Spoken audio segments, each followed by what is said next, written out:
I've done a lot of reviews lately on shows either made by Nickelodeon or are somehow connected to the company. Mr. Meaty was a show on Nick, my video on continuity and reboots was inspired by the newest incarnation of the Ninja Turtles, which is a Nickelodeon show, and while the newest Power Ranger movie isn't a Nickelodeon film, the franchise has been airing its main series on that channel for a few years, and it looks like it'll stay on Nickelodeon for at least a little longer. There's a reason for that, albeit unintentional. When I wanted to start shifting my focus of my content from looking at social justice and political stuff to looking at TV and movie stuff, I wanted to start with things I already knew a decent amount about. Things that I'd be at least somewhat interested in looking into, and one of those things were some of my interests as a child. Nickelodeon was a huge part of my childhood, and while Power Rangers and Ninja Turtles weren't on the station at that time, it's kind of a strange coincidence that two other influences in my life are now part of the TV network I spent the most time watching on. There are dozens of shows that time forgot in the 90s, some really weird stuff that I want to look at in the future. But for now, I want to discuss one game show Nickelodeon had that always got me excited to watch and is still fun for me to go back to on rare occasion: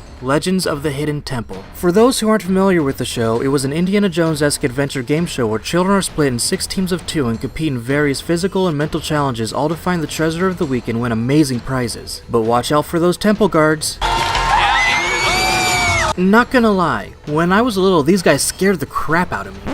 Not literally, but figuratively. I mean, I didn't really, just forget it. Each episode focused on a new treasure for the kids to compete for and attempt to find. Galileo's cannonball, the helmet of Genghis Khan, the Trojan horse, Buddha's belly button, that one's just kinda weird. But the setup almost made it seem like this was a game show with some kind of storyline and lore to follow. The show's literal figurehead, Olmec, told the story behind each treasure as the main focus of the quiz portion of the show. You have to pay attention to the story's details in order to progress. Inside the pagoda was a giant statue of Buddha with a large jade belly button. In 1824, the British stormed the pagoda, and the English soldiers made off with the belly button of Buddha. Yeah, that one was just kinda weird. I don't know what they were smoking to think that it'd be cool to see kids try to find some fat guy's belly jewel, but it was the 90s, so whatever. Anyway, for a while when I was a kid, I was hoping that there would be a Legends of the Hidden Temple movie, seeing there's a decent amount of lore in this game show. Fast forward to 2016 and Nickelodeon finally made my wish come true, and I really need to be careful what I wish for, cause this was a mistake.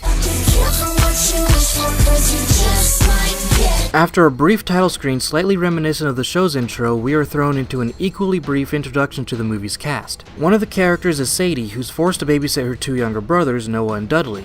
Really? Dudley? Did this family also have a stepson named Harry that they stuffed into a closet while they went on this adventure? Anyway, it was Noah's idea to take the family vacation to the temple because he's obsessed with the legends about it. The temple itself is now a tourist trap in Mexico where you can look at the outside of it, and that's pretty much it. I thought the idea of a hidden temple is so it can remain, you know, hidden. Whoa, train's still in motion. Safety first. Which reminds me, here's your safety tote, Noah. Arctic Tundra foot spray, water shoes, flashlights, bear spray? And there's a helmet. I didn't talk about the parents yet because, well, they're barely in it. This is one of only a couple of brief scenes where the 2 of them have more than a couple of lines. It's not really a problem per se, it's just that their main contribution to the entire plot is in this one scene, and since then they're just there either to look relaxed or react to their kids potentially being in danger. You know, typical kid movie stuff. Not a big deal, just a cliche that's in the majority of these kid-centric made-for-TV movies. The parents leave Sadie in charge of the 2 boys so they can go to the spa and let the kids enjoy the tour, which is actually hosted by the original game show's host Kirk Fogg.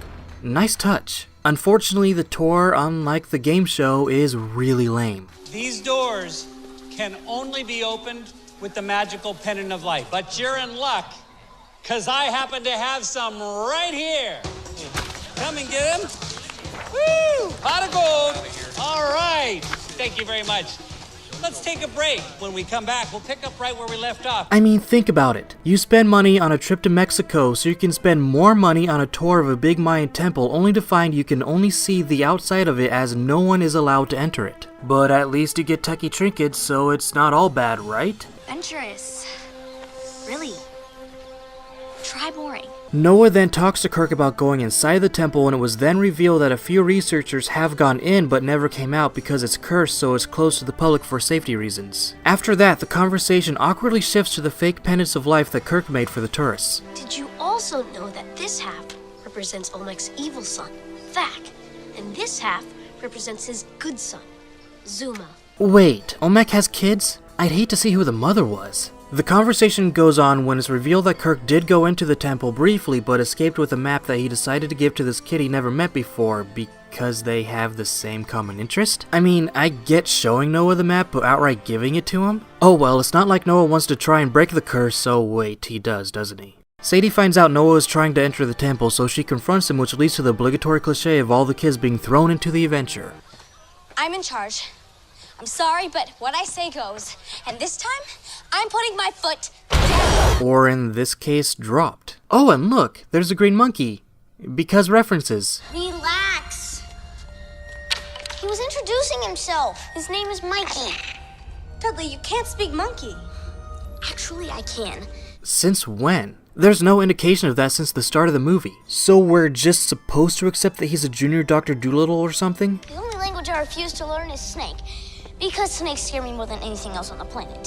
Why, you specious little prick. I'll have you know that Parseltongue is a beautiful language. You don't hear monkey speak being spoken by the boy who lived, now did ya?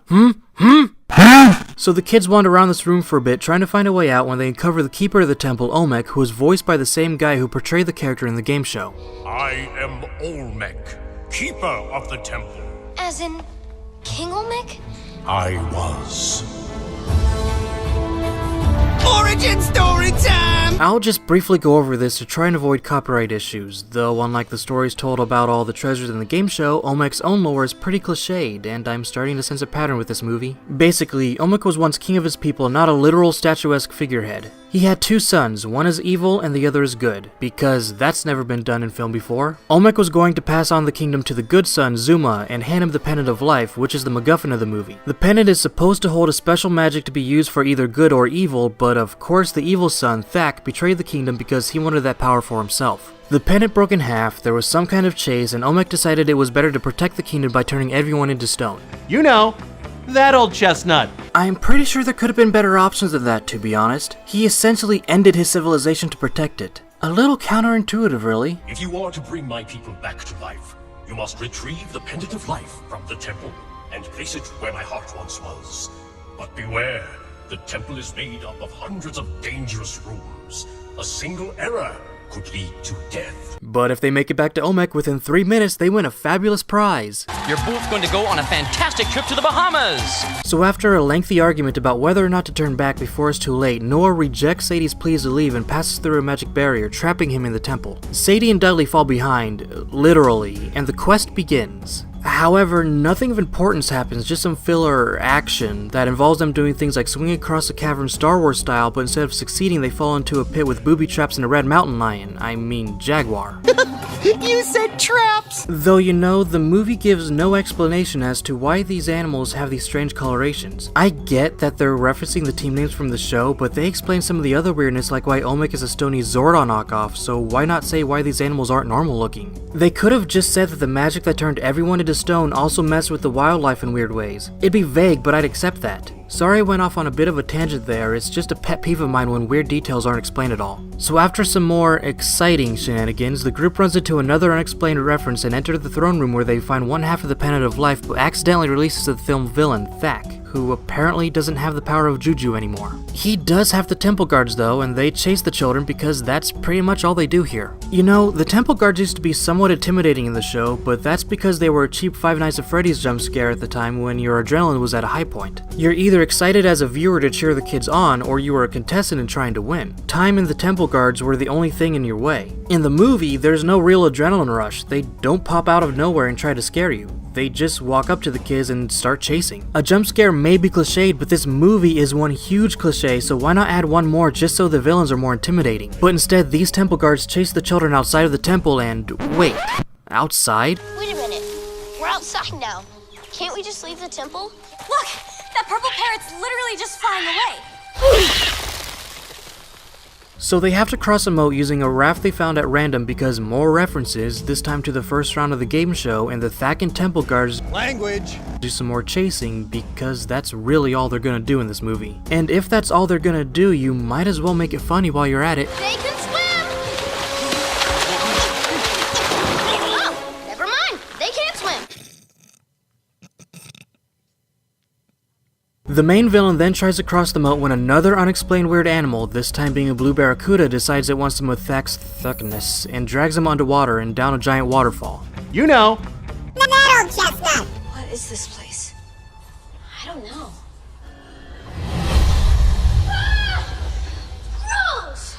Snakes! Hey, words hurt, you know. Snakes have feelings too. Anyway, they find out they're in Medusa's lair, and to escape they need to capture gray, or silver, serpents and gently toss them like a basketball into the tiny holes in the statue's head. You know, in this scene we see a lot of animal abuse, more specifically towards the no-legged. Snakes have been vilified and abused for many millennia, ever since one of us tricked mankind into eating the wrong piece of fruit. We all had to pay for the crimes that one individual caused. Haven't we suffered enough? It's time to end the hate. Reach out to the nearest pet snake and boop its snoot. Snakes deserve love too, like any other creature. It's time to stop treating them like second-class animals. This message brought to you by the Sneak Booping Serpents Society. Please only boop pet snakes and not wild ones. They may get surprised and possibly go hiss and give venoms. Back to the movie, the kids are rewarded for their animal cruelty by being given a key to the next room, the infamous Shrine of the Silver Monkey. We just have to put these pieces together. That's it? What's the catch? More snakes? No. It's just these 3 pieces. They try several attempts to put the puzzle together and fail miserably each time. It's supposed to be another reference to the game show, but it doesn't work in this case. In the show, the contestants have just 3 minutes to find the treasure and escape. Whenever they had to do this puzzle to progress through the temple, they rush and that can lead them to screwing it up. They don't think about putting the pieces in correctly, they just try to do it as fast as they can and mistakes are made. Here, in the movie, they have plenty of time to get it done. How much time exactly? 4 hours, plus a few extra ones if you count them falling asleep before finally getting it right and progressing. No kid is that dumb to not be able to solve a 3-piece puzzle like that within a 4+ hour time frame. Dudley, you can't speak monkey. Actually, I can. I don't want to be mean to a kid or anything, but I think I stand corrected here. To his credit, he was the one to figure it out, but if he's the monkey expert, then why didn't he just look at the green one that's been following him around and make the statue look like him? But regardless, they find the treasure room, which contains the second half of the Pendant of Life, revive the good son whose name isn't as fun to mock, and speaking of old Knick-Knack Thacky-Whack himself, guess who appears out of nowhere but wait. Last we saw of him, he was barracuda and fell down a waterfall. Now he's back without a scratch and the only clothing he's worn this whole time isn't even wet? How is that possible? Well, you got me.